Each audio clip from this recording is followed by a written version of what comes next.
You're listening to Community Voice PHL, an award-winning talk show that informs, engages, and inspires.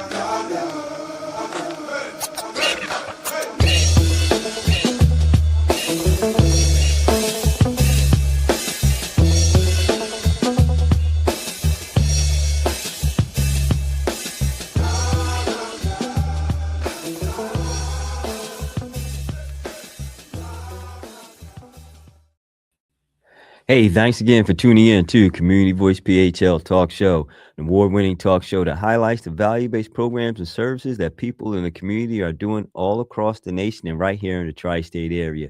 We inform you about events that will be taking place. We have inspiring interviews with amazing people who get you involved with building caring and prosperous communities right here in the tri-state area. So thanks again for listening to Community Voice PHL, a show that informs, engages, and inspires. And we're on WPPM LP Philadelphia. So thanks again for tuning in. And for those who are viewing on YouTube, thanks again for watching. We're excited, as always, to be on the airways and be able to share a few inspiring information that's happening throughout the area and your communities and locally here in Philadelphia. And I know it's the 7th, and it's my first time on the air, so I get a chance to say Happy New Year to everyone. I know people like, when do you stop saying Happy New Year? Is it like, what's the cutoff date? Like, when do you stop saying Happy New Year, right? And I've always wondered what that is. Is like when you first see a person throughout January, is it when you say Happy New Year, or is it just like past a certain time in January where you just no longer say Happy New Year?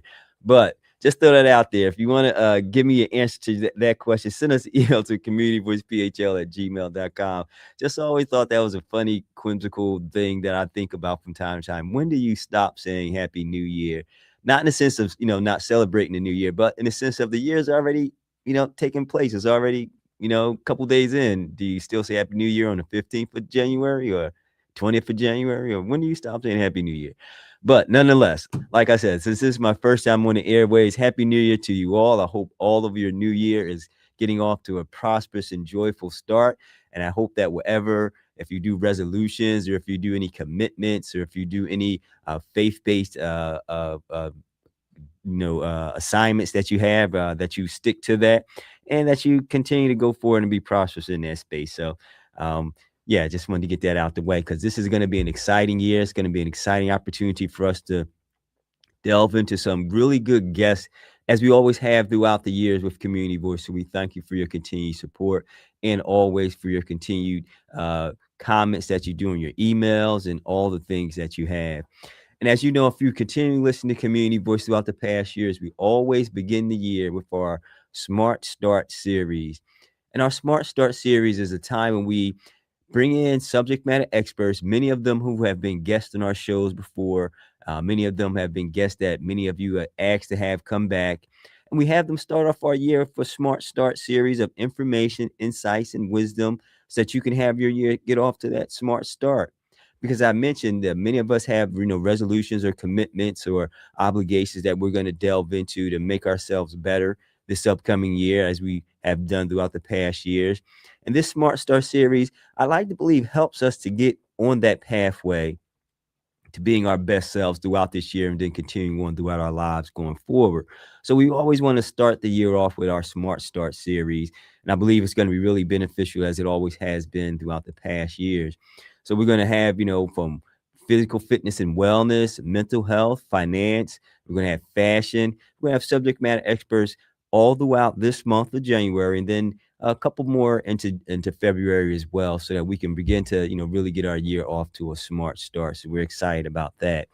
And as we begin to get this year off to a smart start, we know that in the nation, this 250th celebratory year that's going to be taking place, it's really going to be a time for us to really realize some of the historicity that's taking place across the nation, and particularly here in Philadelphia, which is dubbed the birthplace of liberty.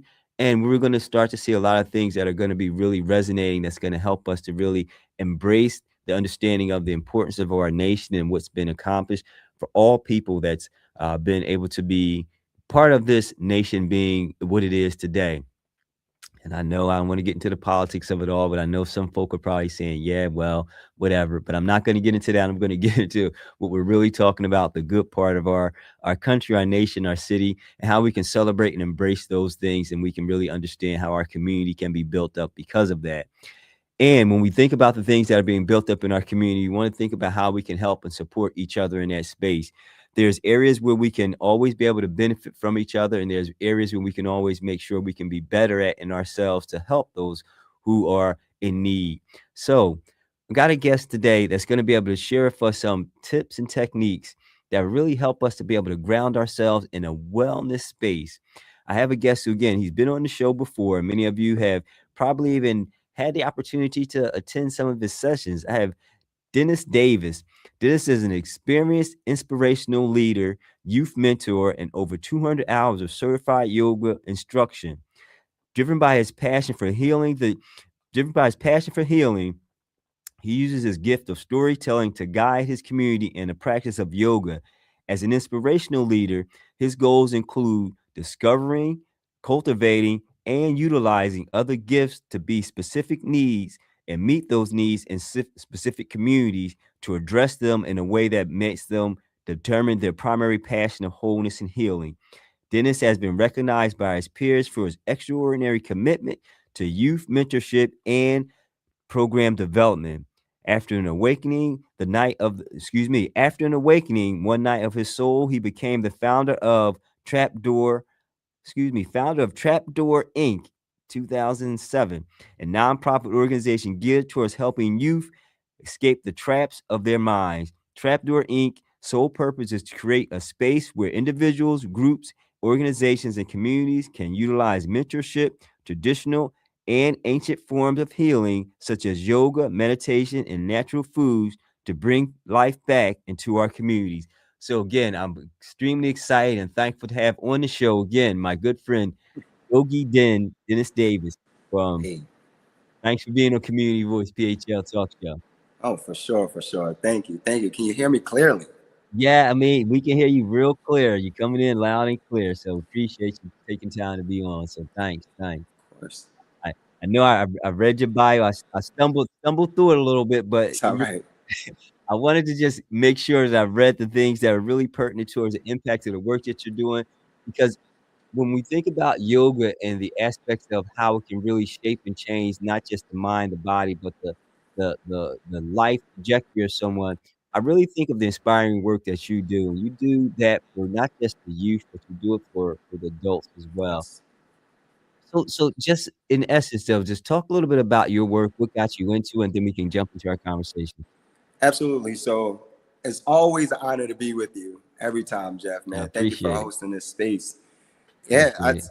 again, my name is Dennis Davis. They call me YogiDen. They call me Yogi for short, right? They just like Yogi. That's it. So if you see me somewhere, you may hear the kids or somebody yell Yogi, Yogi, right? Mhm, And that's just a person that practices the yoga science. Now, I started this from, a lot of folks ask me. They say, y'all can't see now, but I'm 6'2", right? 6'2", and a lot of folks are like, hey, can you play basketball? And I'm like, I can definitely play basketball, but they like, why did you start, yoga? How did that happen? And it happened really quickly. I just had lost a friend to gun mhm, violence. mhm, And when he passed, of course, anytime that you're going through grief, a part of you kind of leaves, and you don't understand it quite fast, right? You don't get it, and you don't understand why this would happen. And you ask all the time. You say, God, why do these things happen? This is my friend. This is my brother. This was a good person. This was mhm, a person in the community that cared about people. He had children, and he was so young.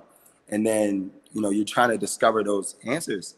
And I remember it led me to just going to a gym to work out. And, mhm, I was just working out, and that's the way that I knew to release the stress and release the pain. But I knew every time I would go back to my environment where I was from, it would come right back. So I couldn't escape it, right? So the gym wasn't an escape. But one day I'm at the gym, and I saw these wonderful, like beautiful people walking towards this woman. They had a beeline. Everybody was laughing and smiling. And I knew I haven't laughed and smiled in a long time. So I said, all hey, right, let me just go and see what they're doing, right? I'm going to all go where right, they're going. And as I get into this line and I start walking, I noticed that everyone had a bag on their back, and I was the only one that didn't have one. But I still was like, let me just go in there and see what's going on. So we go into a room. It's a yoga room. Immediately, my identity comes in and my ego comes in and says, you don't do yoga. Get out of here, right? So I said, all right, no problem. I'm out. I'm leave. As I'm leaving, the yoga teacher comes in. Coincidence? I think not, Jeff, right? So she comes in, she says, do you need a mat? And I'm like, no. And I thought she heard me. And then she, I kept walking and she said it again. Sir, do you need a mat?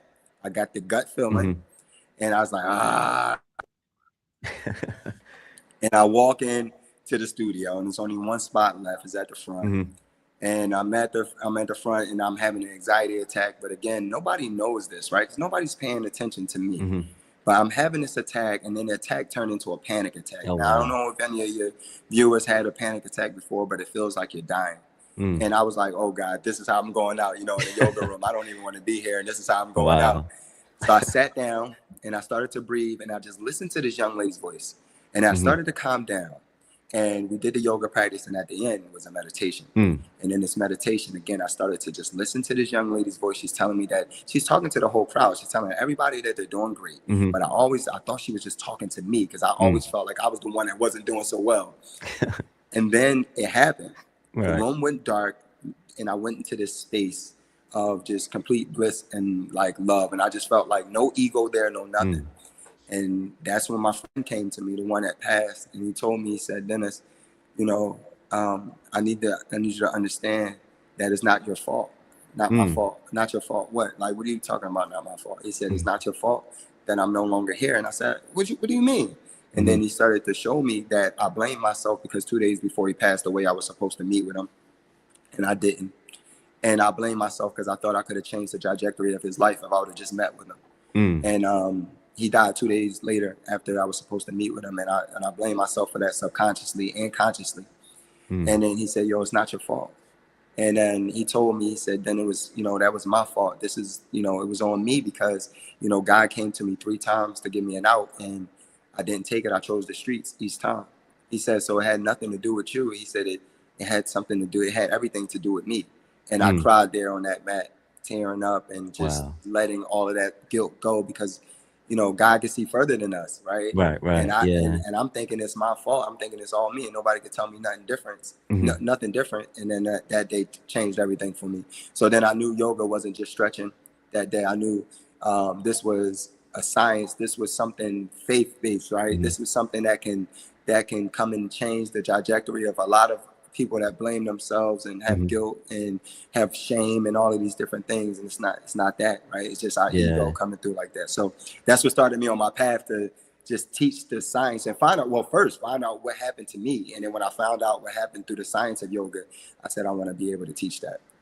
Yeah, and thanks for sharing that, because that's really powerful, because it goes into the understanding what real release is about in yoga. And it's not just about the stressors that's in the body, right? It's the emotional and mental release that comes along the way. Because of course you can talk about, and you can definitely share about how that the physical stressors are released, but I found that a lot in the expertise in your work, why it gravitates a lot of people, because it is that emotional and stress relief that you're giving to them. So talk about that, because I see you're doing work with like the guys at PYB, Philadelphia Youth Basketball, right? So talk about how that really changes the whole paradigm of yoga, because it's really a different type of release, right?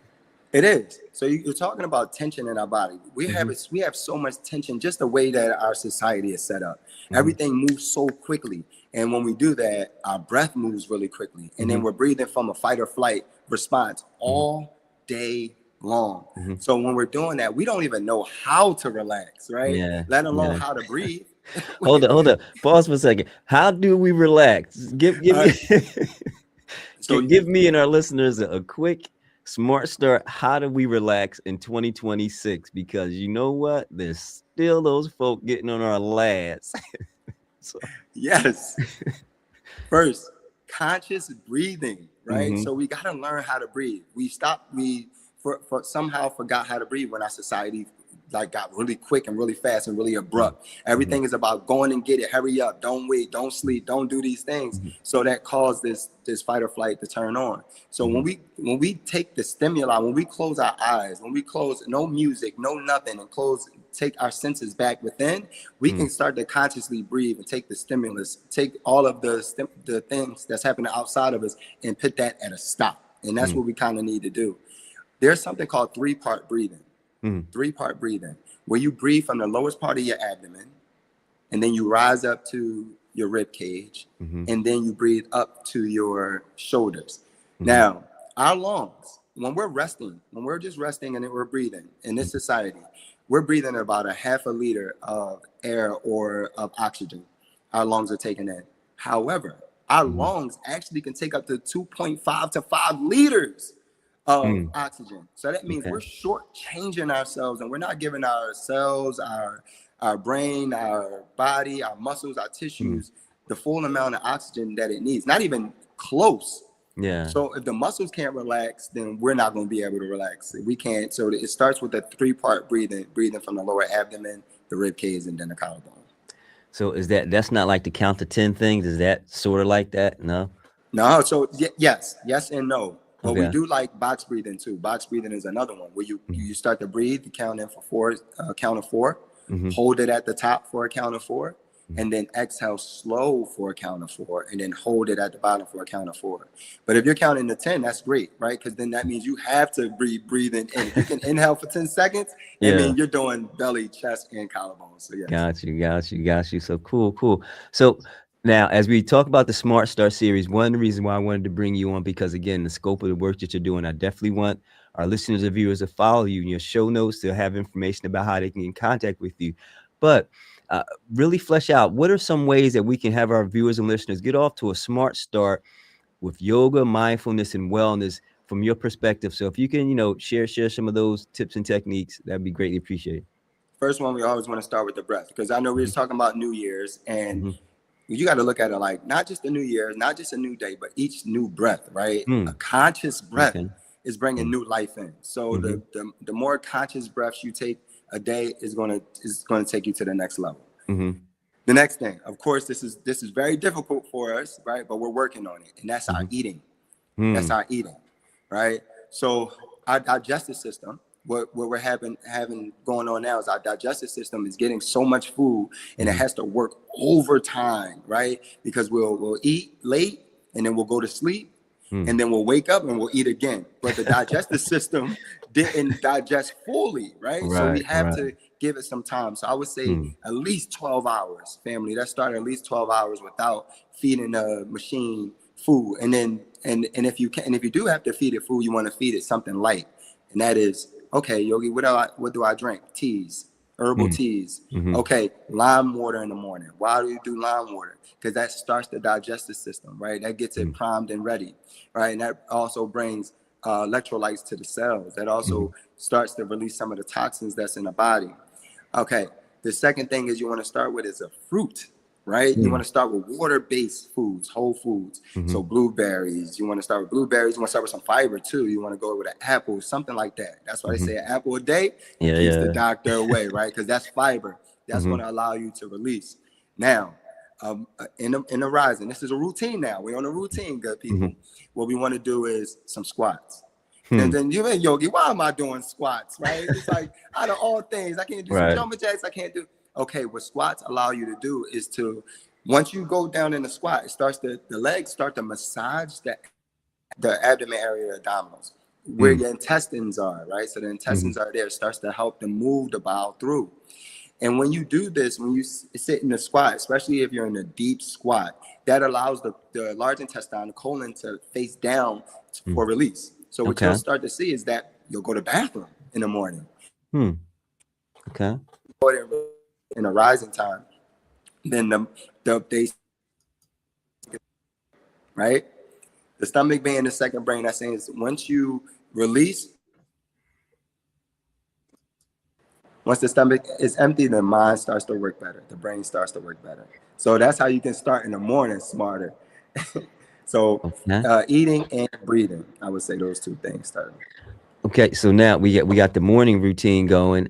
Is there anything that we can do throughout the day? So supposedly we have, occupation that we maybe sit quite a bit, and or even if we're standing quite a bit, how do we still get ourselves aligned with a sense of, balance and wellness throughout the day? Is there any tips or techniques for those individuals who have those type of occupations? You must move your body, right? The Mm, body must move, especially okay. if we're sitting, right? If we're Hmm. sitting and we're not moving. And this is something that you can do while you're sitting. And if you're sitting or if you're standing for a long time, it's called 6 movements of the spine, right? Mm, 6 movements of the spine. And I want to actually share this with your viewers as well. If I could, somewhere I can send you a video. But yeah. what you're essentially doing is you're doing lateral stretches. So that means that you're just bringing that left arm up and then you're leaning to the right side. That's going to get that left side open. Then you're going to go to the opposite side.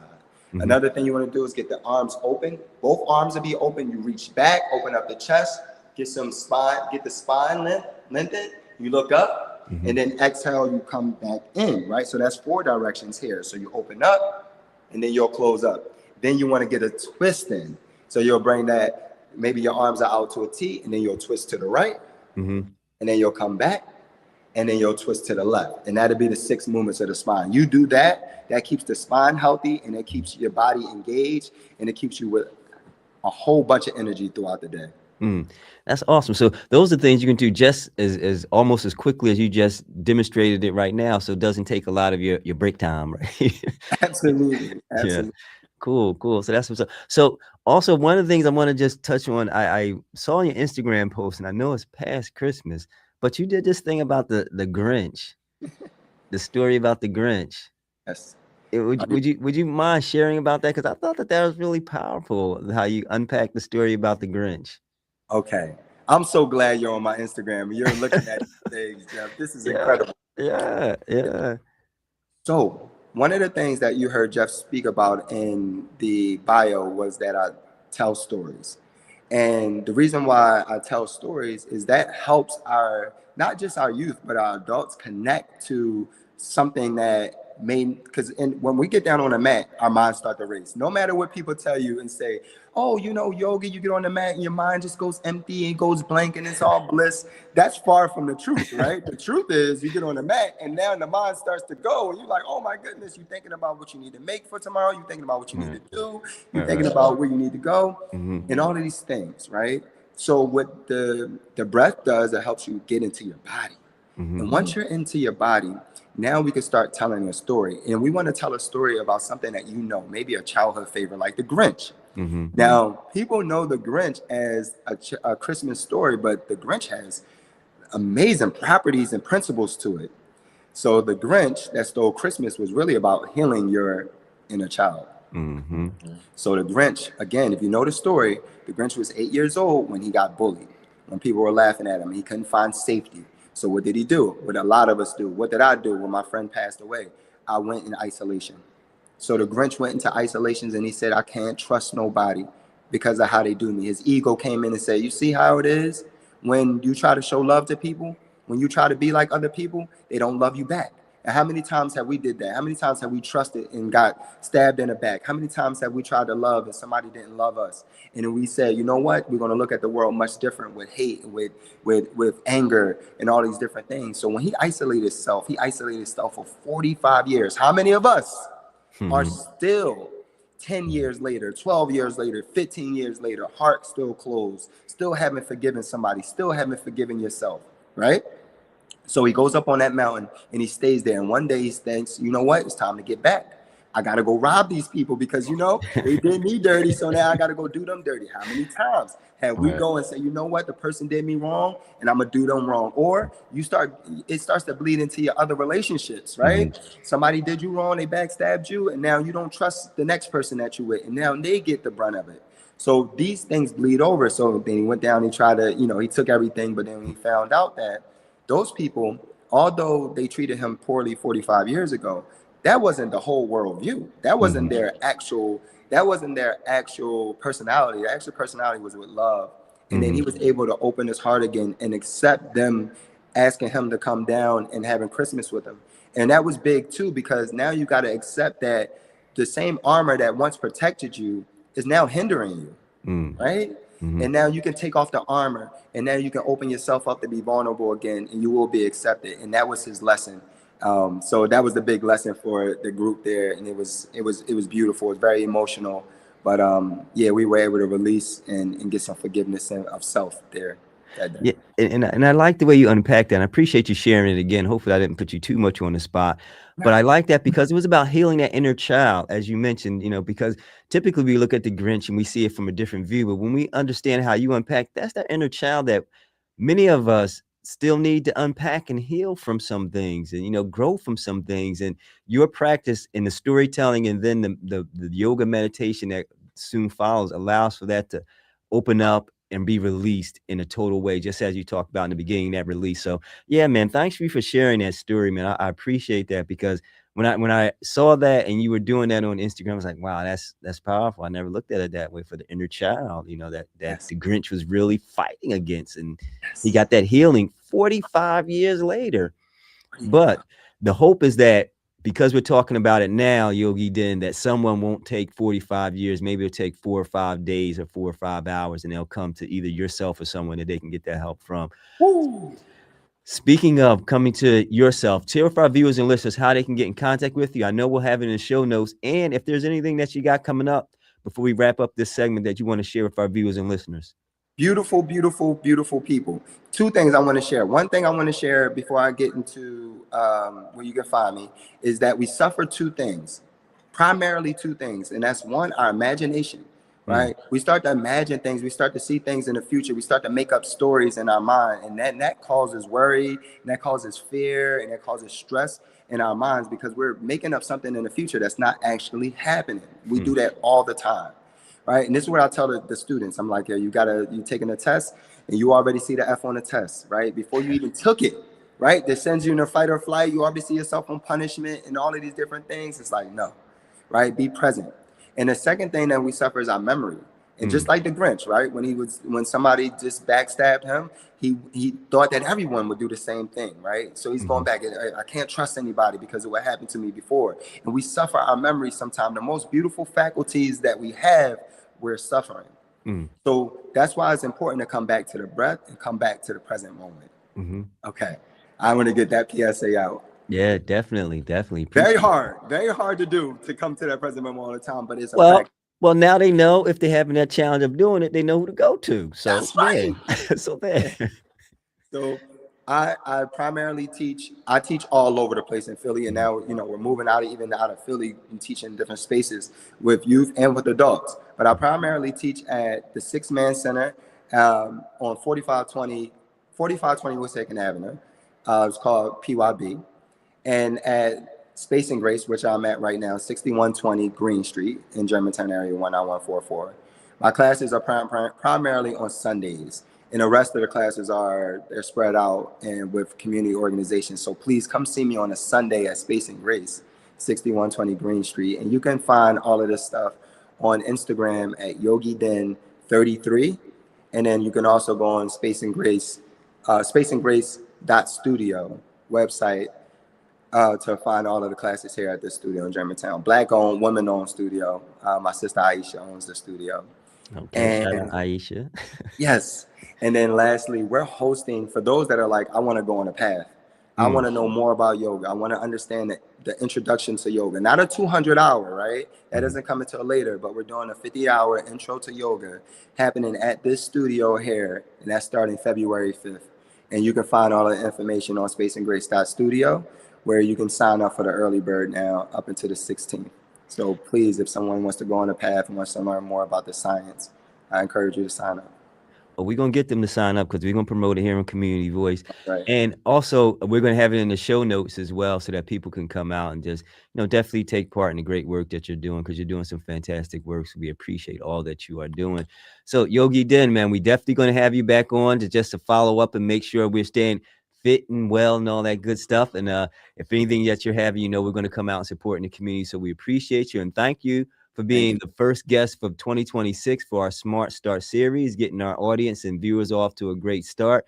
And we know that the information that you shared will be beneficial to them. And so we're going to have you back on to follow back up. So appreciate you, good brother. Thank you very much. I appreciate you. All right. Talk to you soon.